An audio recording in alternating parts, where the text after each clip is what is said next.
awal bana kake da Allah da ni Hawa ai kai gidan nawa dai Hawa don Allah ba ma sai na shigo ba sauri nake da Allah mi komin jakadin da Allah mi komin jakadin da Allah lafiya tayyan ya tashi aikin sa abun ta za a yi dai don Allah ba da ma zan wuce kenan to me gida ya zaka wuce kuma baka ban mana kudin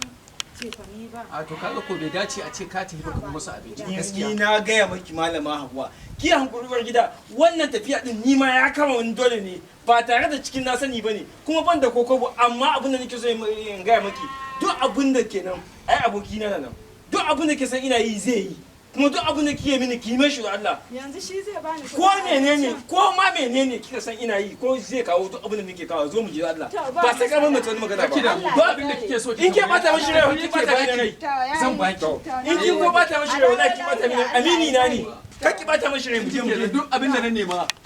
to na gode sai an dawo assalamu alaikum assalamu alaikum wa alaikum salam uwar gida sarautar mata na'am yaya gida lafiya la ya yara lafiya kalan jin dai yaran ba su nan ko ba kowa ya fita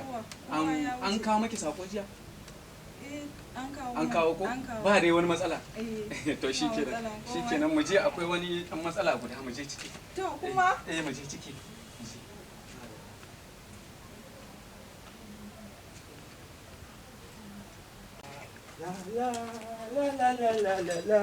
la shewa assalamu alaikum kai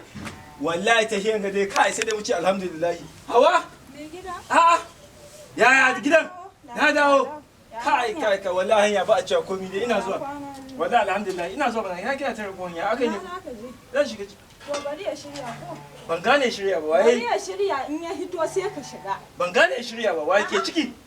wa ke tana ba sun bakanta da Allah kai ka bari ya shirya akce ka bari ya shirya a ya shirya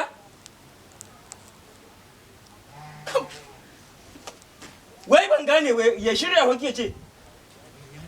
ya dawo ya asa matsala ba ki gane mun zai dawo to ba shawarar da kuka yi da za ku wuce kai ka ce min ya shirya ka wuce ban gane